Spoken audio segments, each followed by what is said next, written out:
টেলিভিশনে দেখি আমাদের প্রধানমন্ত্রী যখন বিদেশে যান, দেশের বাইরে গিয়ে বলে আসেন পরিবেশ প্রকৃতিকে, জলবায়ু পরিবর্তন হচ্ছে, তাকে আমাকে রক্ষা করতে হবে, পরিবেশকে রক্ষা করতে হবে, টাকার প্রয়োজন। বিদেশ থেকে হাজার হাজার কোটি টাকা আসে এই পরিবেশ রক্ষা করার জন্য, সেই টাকা লুটপাট হয়ে যায়। সেই টাকা ওই পরিকল্পিতভাবে টেকসই বাঁধ নির্মাণ করা হয় না।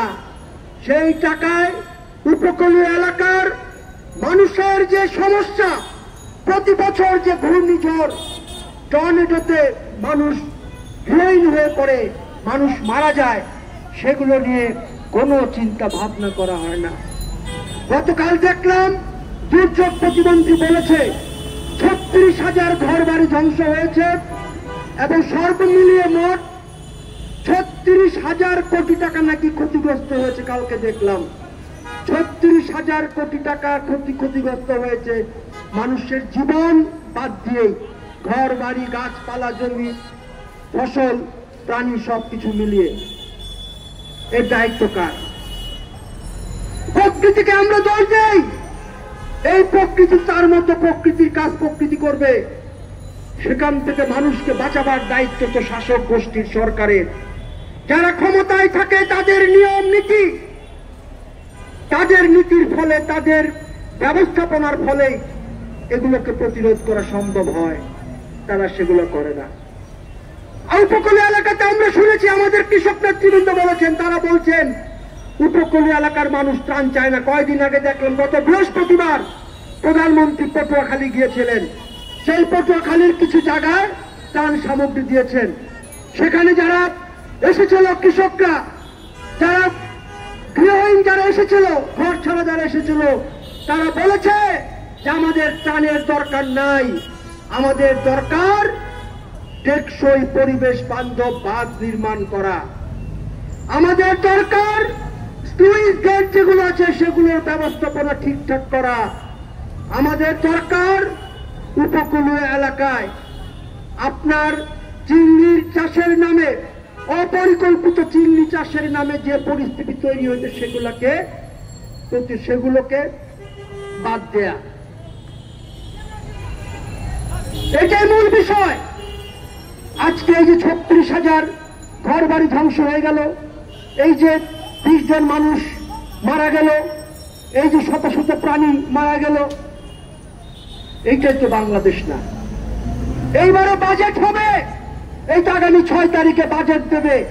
গত বছর ছিল 6 লক্ষ কোটি টাকার বাজেট, এবার হতে 7 লক্ষ কোটি টাকার বাজেট হবে। এই বাজেটে অনেক কথা বলা হবে, কিন্তু এই বাজেটে আমার গরিব মানুষের কথা বলা হবে না, আমার কৃষকের, আমার শ্রমিকের বরাদ্দের কথা বলা হবে না।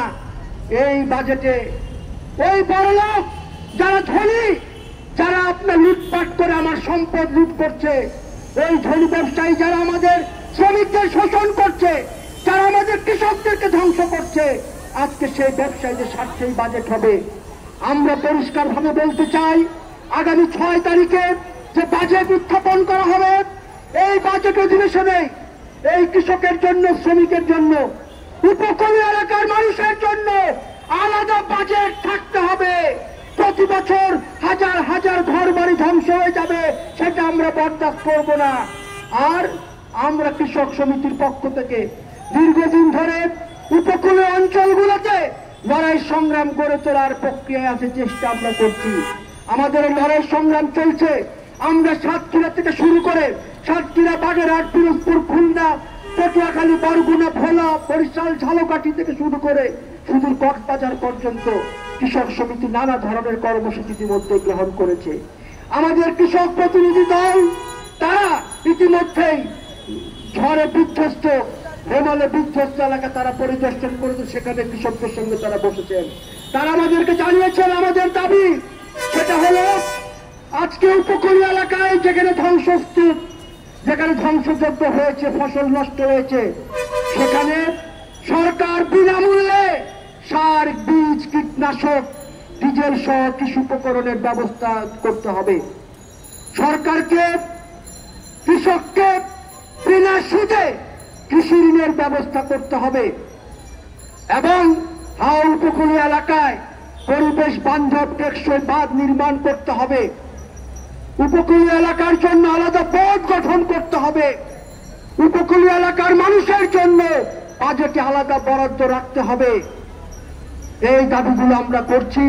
এই দাবিগুলোর সমর্থনে আগামী 5 তারিখে সারা দেশে আমাদের কৃষক সমিতির পক্ষ থেকে উপজেলা পর্যায়ে ঘেরাও বিক্ষোভ সমাবেশ স্মারকী দিবসের কর্মসূচি নেওয়া হয়েছে। সেই কর্মসূচিগুলোকে আমরা সফল করার আহ্বান জানাচ্ছি দেশবাসীর কাছে। সবাইকে আবারও উপকূলীয় মানুষের পাশে দাঁড়ানোর জন্য, উপকূলীয় মানুষকে রক্ষার জন্য, জীব বৈচিত্র্য, পান প্রকৃতি পরিবেশকে রক্ষার জন্য, সুন্দরবন রক্ষার জন্য কৃষক সমিতি যে সংগ্রাম করছে সেই সংগ্রামে আপনারা সামিল হবেন সেই প্রত্যাশা ব্যক্ত করে আমার বক্তব্য শেষ করছি। ধন্যবাদ।